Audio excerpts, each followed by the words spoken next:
वो क्या है कि दोस्तों अर्नब गोस्वामी 2 दिन के लिए जेल क्या गए थे, तो कुछ लोगों को ऐसा लगने लगा कि वो भी अर्नब गोस्वामी बन सकते हैं।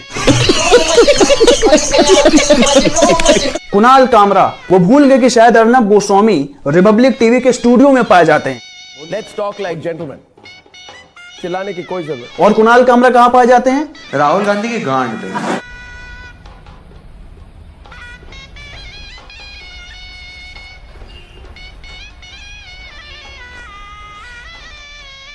मजा आया।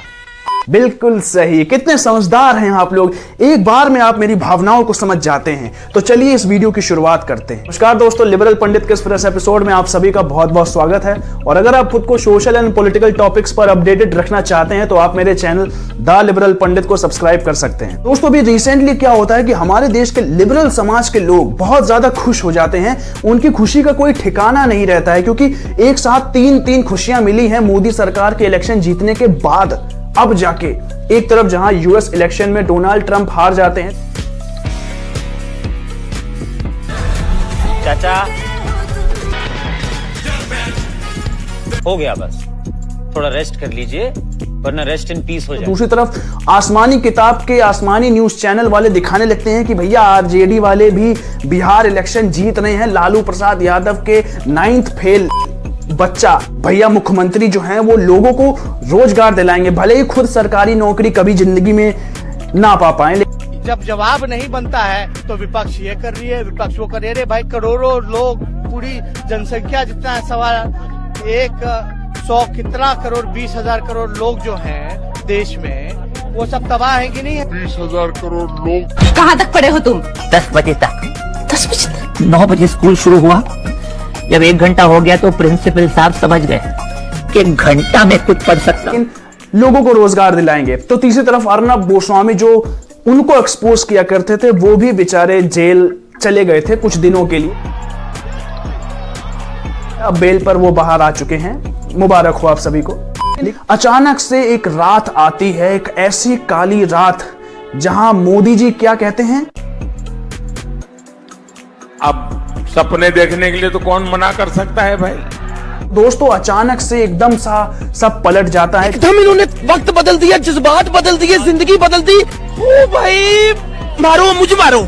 जहां एक तरफ कमला हैरिस इजराइल को जो है डिफेंस प्रोक्योरमेंट अप्रूव कर देती हैं, तो दूसरी तरफ बीजेपी जो है बिहार का इलेक्शन जीत जाती। Means the halfway point around 80. Look at this, 139 to 161 for the Mahagathbandhan. Tejasvi Yadav, if our numbers hold, at 31 years will be the youngest chief minister that Bihar has ever had. Lalu's son has stepped out of his father's shadow. 5 minutes later. शर्म नहीं आता है? ये 13 बजे से मेरा आत्महत्या करने का टाइम आ गया है। तो तीसरी तरफ अर्नब गोस्वामी भी जेल से बाहर निकल आते हैं। No, God, please, no, no, no! इतना सारा दर्द हमारे देश के लिबरल समाज के लोग एक साथ झेल नहीं पाते, और उन्हीं में से एक कुणाल कामरा निकल कर आते हैं। तो दोस्तों रिसेंटली क्या होता है कि अर्नब गोस्वामी को जैसे ही बेल मिलती है उसके तुरंत बाद कुछ लोग सुप्रीम कोर्ट को इस बात के लिए दोषी ठहराने लगते हैं कि अर्नब गोस्वामी को आप कैसे रिहा कर सकते हैं, वो तो एक आतंकवादी है उनकी नजर में। इस बार उनका जो गुस्सा है वो गलत जगह निकल जाता है। दोस्तों आगे की बेइज्जती करने से पहले मैं बता दूं कि कुणाल कामरा वो इंसान है जिनकी मोदी जी पर स्टैंड अप कॉमेडी सुनने के बाद उनके घर के और आसपास रहने वाले लोग उनके घर के आगे से जब गुजरते हैं तो वो क्या कह के जाते हैं? गांड ना खुला मारी भोसड़ी के, पैसा बताओ कितना हुआ। बिल्कुल सही। कितने समझदार हैं आप लोग, एक बार में मेरी बात को समझ जाते हैं। तो दोस्तों अभी रिसेंटली कुणाल कामरा ने सुप्रीम कोर्ट ऑफ इंडिया को सुप्रीम जोक ऑफ इंडिया बता दिया। और सिर्फ वो इतने ही में नहीं रुकते, वो ये भी ट्वीट करते हैं कि पूरी जो सुप्रीम कोर्ट की बिल्डिंग है वो पूरी बीजेपी के जो रंग है, जो कि भगवा रंग है, उससे पूरी सनी हुई रहती है, और हमारा जो नेशनल इंडियन फ्लैग है उसकी जगह बीजेपी का फ्लैग लगा के वो इस फोटो को पोस्ट करते हैं बहुत ही सम्मान के साथ अपने ट्विटर हैंडल के अकाउंट से। और बहुत ही आश्चर्य वाली बात है कि ट्विटर इन सभी चीजों को सेंसर करता क्यों नहीं है? आखिरकार सिर्फ राइट विंगर और जितने भी बीजेपी सपोर्टर जो ग्रुप हैं उन्हीं को हमेशा क्यों बैन किया जाता है। ट्विटर की बात मुझे समझ में कभी कभी नहीं आती, क्योंकि मेरा खुद का इंस्टाग्राम अकाउंट जो है इंस्टाग्राम ने ब्लॉक कर दिया है तो क्या कर सकते हैं। लेकिन सच्चाई यही है कि जो ऑनलाइन प्लेटफॉर्म्स है वो इन सारी चीजों को सेंसर क्यों नहीं करते। लेकिन अभी रुक जाइए, वो यहां पर भी नहीं रुकते, उनकी सनक धीरे धीरे और खराब हो जाती है। तो वो अपने ट्विटर के माध्यम से एक और ट्वीट लिखते हैं जिसमें वो ये बताते हैं कि सुप्रीम कोर्ट जिस स्पीड से नेशनल इंटरेस्ट के ऊपर डिसीजंस लेता है उसको देखते हुए हमें महात्मा गांधी की फोटो को हरीश सैल्विश की फोटो से रिप्लेस कर देना चाहिए। तो दोस्तों, कई सारे लोगों को नहीं पता होगा कि यहाँ पर मिस्टर हरीश कौन है। तो ये वही एडवोकेट हैं जो कि इंटरनेशनल कोर्ट में कुलभूषण यादव के केस को पाकिस्तान के खिलाफ लड़ रहे थे इंडिया की तरफ से, और बहुत ही अच्छे से उन्होंने इस केस को लड़ा था, और वो भी सिर्फ 2 रुपए की फीस लेकर, और जीत भी लिया था एक तरफ से। लेकिन आज भी पाकिस्तान ने कुलभूषण यादव को रिहा नहीं किया है।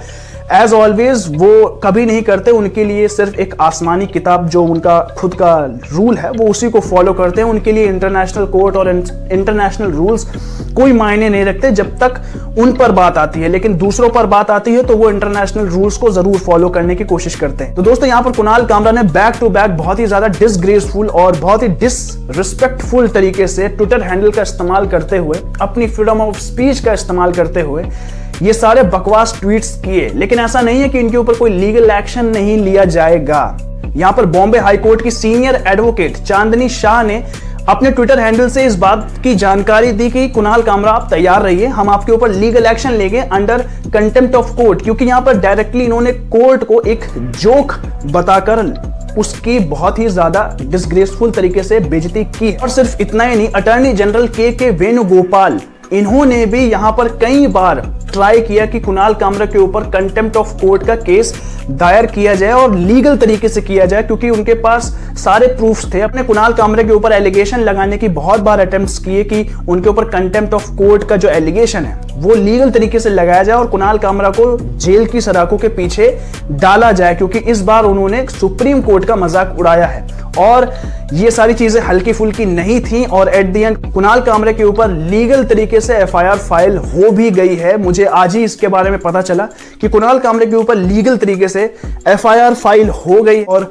कुणाल कामरा कभी भी किसी भी वक्त जेल जा सकते हैं। हाँ, हालांकि मुंबई पुलिस अब उन्हें कितने दिनों बाद जेल ले जाती है ये भाई, लेकिन ये तो आगे आने वाले वक्त में ही पता चलेगा। दोस्तों, यहां पर ध्यान देना होगा कि अर्नब गोस्वामी के ऊपर जो एलिगेशन लगाया गया है वो अभी प्रूफ नहीं हुआ है कि अर्नब गोस्वामी उस चीज में शामिल थे भी, क्योंकि यहां पर रिया चक्रवर्ती भी मेरी नजर में दोषी नहीं है। मैं उनको, रिया चक्रवर्ती को दोषी नहीं मानता, क्योंकि अभी भी कोई बहुत ही ठोस सबूत नहीं मिला है। लेकिन हाँ, ऐसा नहीं कह सकते कि रिया चक्रवर्ती इस मामले में इन्वॉल्व नहीं थी। मैं ये भी मानता हूं कि यहां पर अर्नब गोस्वामी भी इन्वॉल्व हैं कि नहीं है, इस बारे में मैं भी कुछ नहीं कह सकता। लेकिन दोषी हैं ये मैं नहीं कह सकता, और ना ही मैं इस बात को मानता हूं, क्योंकि ये काम पुलिस का है और सुप्रीम कोर्ट का है। मैं उसमें कुछ नहीं कह सकता, मैं सिर्फ उनके डिसीजंस को मान सकता हूं और फॉलो कर सकता हूं। दोस्तों, यहां पर यह ध्यान देना होगा, और जहां पर मैं सुप्रीम कोर्ट को कटघरे में खड़ा करना चाहता हूं, लेकिन लीगल तरीके से, मैं यहां पर सुप्रीम कोर्ट को जोक नहीं बोल सकता, क्योंकि सुप्रीम कोर्ट मेरे लिए बहुत मायने रखता है। मेरे संविधान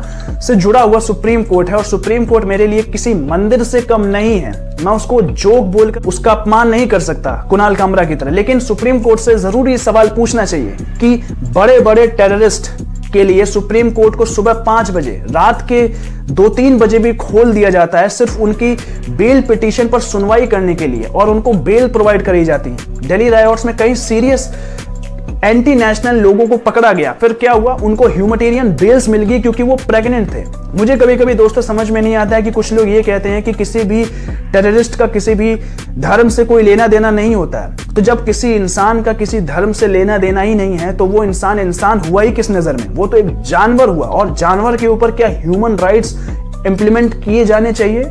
इन सारी चीजों पर सुप्रीम कोर्ट को सोचना चाहिए, क्योंकि अगर एक टेररिस्ट लोगों के ह्यूमन राइट्स की इज्जत नहीं करता है, लोगों की ह्यूमन राइट्स के बारे में नहीं सोचता है, अंधाधुंध गोलियां चलाता है, लोगों के मन में जहर फैलाने की कोशिश करता है, तो वो इंसान नहीं हुआ, वो किसी के धर्म से रिलेट नहीं करना चाहिए। बिल्कुल सही बात है कि टेररिज्म का कोई धर्म नहीं होता, लेकिन वो इंसान भी नहीं होता, ये भी हमें मान लेना चाहिए और उनको एक उसी तरीके से सजा दी जानी चाहिए, ये भी हमें मानना चाहिए। सुप्रीम कोर्ट को भी ये मानना चाहिए।